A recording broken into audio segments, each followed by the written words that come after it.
நாங்க ஆட்சிக்கு வந்தவுடனே நலிவடைந்திருந்த தமிழ்நாட்டினுடைய பொருளாதாரத்தை மேம்படுத்துறது அவசியம், அவசரம் என்பதை அறிந்து புரிந்து அதற்காக பல்வேறு ஆலோசனைகள் எல்லாம் நாங்கள் நடத்தினோம். அதன் பிறகு வெளிநாடுகள் சென்று முதலீடுகளை ஈர்க்க திட்டமிட்டு நான் பயணங்களை மேற்கொண்டேன். ஐக்கிய அரபு அமீரகம், Singapore, Japan, Spain, America, Germany, England ஆகிய நாடுகளுக்கு சென்று முதலீட்டாளர்களை எல்லாம் சந்தித்து பேசி அவர்களை தமிழ்நாட்டிலே முதலீடு செய்ய வச்சோம். முதலீட்டாளர்களின் முதல் முகவரி தமிழ்நாடுதான் என்ற நிலையை உருவாக்கினோம். அதனை உறுதிப்படுத்துகிற வகையில் தமிழ்நாட்டின் முக்கிய நகரங்களில் தமிழ்நாடு ரைசிங் என்ற மாநாடுகளை தொடர்ந்து நடத்தி கொண்டு வருகிறோம். அதன்படி தூத்துக்குடியில, ஒசூரில், கோவை நகரங்களில் முதலீட்டாளர் மாநாடை நடத்தணும். அதன் தொடர்ச்சியாகத்தான் இன்று மதுரையில இந்த முதலீட்டாளர் மாநாட்டை நடத்தி கொண்டிருக்கிறோம். இந்த மாநாட்டின் மூலமாக 91 புரிந்துணர்வு ஒப்பந்தங்கள் மூலமாக 36,660 கோடி ரூபாய் முதலீடு ஈர்க்கப்பட்டு 56,766 பேருக்கு வேலை வாய்ப்பும் உருவாக்கப்படுகிறது. தமிழ்நாட்டினுடைய வளர்ச்சி பயணத்தில் உங்களுடைய ஒவ்வொருத்தருடைய பங்கும் மிக அவசியம். மாநிலம் முழுவதும் சீரான வளர்ச்சி, மாவட்டங்கள் தோறும் பரவலான வளர்ச்சின்னு சொன்னதை எங்களுடைய செயல்கள் மூலமாக நிரூபித்து காட்டியிருக்கிறோம். ஆட்சி பொறுப்பு ஏற்றதிலிருந்து இதுவரை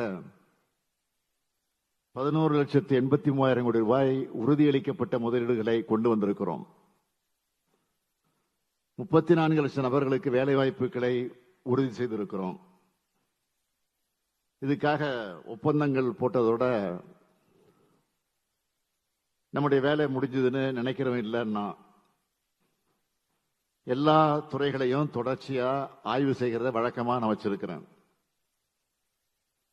புரிந்துணர்வு ஒப்பந்தம் மேற்கொள்ளப்பட்ட திட்டங்கள்ல 80 விழுக்காட்டுக்கும் மேற்பட்ட திட்டங்கள் நிறைவேற்றப்பட்டிருக்கு. இந்தியாவில் வேற எந்த மாநிலத்திலையும் இந்த அளவு அவுட்புட் காமிச்சது இல்லை. நானும் சரி, இங்க அமைச்சராக இருக்கிற டிஆர்பி ராஜா அவர்களும் சரி, ஒப்பந்தங்கள் எல்லாம் செயல்பாட்டுக்கு வரணும் என்பதில் கண்ணும் கருத்துமாக இருப்போம். அப்படித்தான் நேற்று முன்தினம் வியட்நாமுக்கே போய் தம்பி டிஆர்பி ராஜா அவர்கள் மின்சார இருசக்கர வாகனங்கள் மற்றும் மின்சார பேருந்துகள் தயாரிக்கிற வின்பாஸ்ட் தொழிற்சாலையை நம்ம தூத்துக்குடிக்கு கொண்டு வந்திருக்கிறார். முதலீடுகள்லாம் சாதாரணமாக கிடைச்சிடாது. முதலமைச்சர் கேட்டார் என்பதற்காக மட்டும் யாரும் முதலீடு செய்ய முன் வர மாட்டாங்க. முதலீடுகள் செய்யறதுக்கு முன்ன அந்த மாநிலத்துடைய கொள்கைகள் என்ன, மனிதவளத்திறன், உட்கட்டமைப்புகள், சட்டம் ஒழுங்கு, நிர்வாகத்திறன் மற்றும் நீண்டகால நிலைத்தன்மை போன்ற அனைத்தையும் நுணுக்கமா ஆய்வு செஞ்சு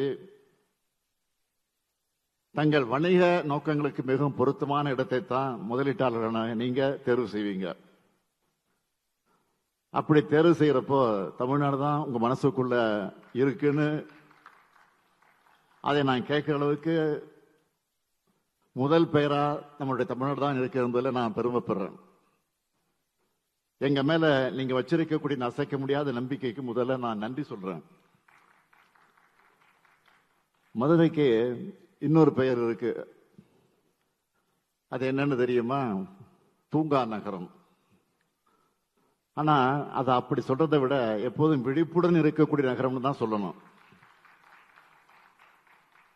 வைகை நதி பாயும் மண், மீனாட்சி அம்மன் கோயிலுடைய கலை அழகுக்கு நிகரானது எதுவும் இல்லை. இங்க மல்லிகை மணக்கம், நள்ளிரவிலே இட்லி ஆவி பறக்கும், சுங்குடி சேலைகள் கைவினைப் பொருட்கள் எல்லாரையும் ஈர்க்கும். மதுரையை ஒட்டி ஆற்றங்கரையில் அமைந்த கீழடியில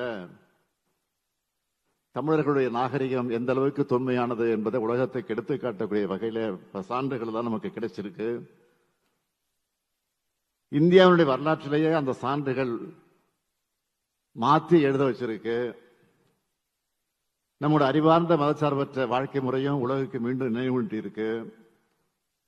அதனாலதான் இந்தியாவுடைய வரலாற்றை தமிழ்நாட்டிலிருந்து தொடங்கி எழுதணும்னு நான் அடிக்கடி சொல்லி வரேன்.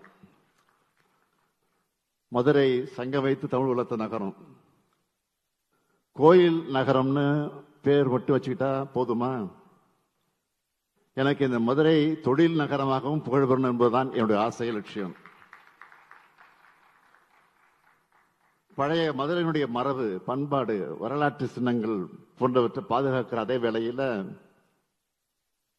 தற்கால தேவைகளுக்கும் எதிர்கால எதிர்பார்ப்புகளுக்கு ஏற்ப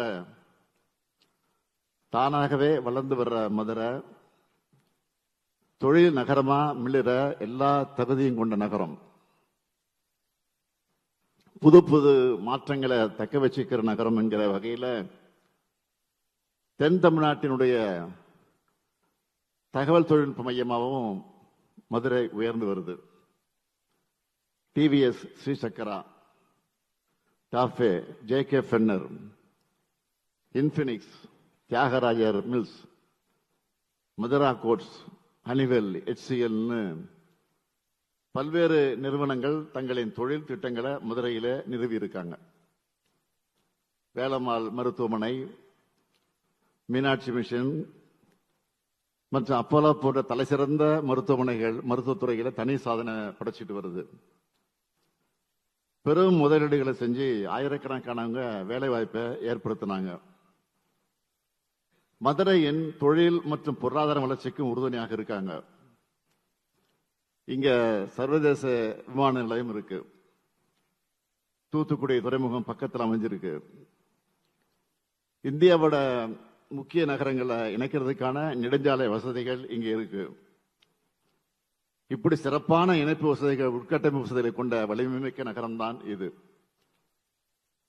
சிட்கோ தொழிற்பேட்டைகள், வடபழஞ்சி மற்றும் இலந்தைக்குளம், எல்காட் தொழில்நுட்ப பூங்காக்கள்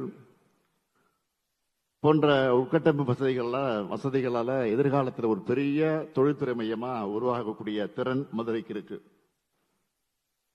மதுரையிலே உள்ள உயர்கல்வி நிறுவனங்களும் ஏற்கனவே செயல்பட்டு வர தொழில் நிறுவனங்களும் உயர்திறன் பெற்ற மனித வளத்தை உருவாக்குற வலுவான அடித்தளமாக செயல்படுது.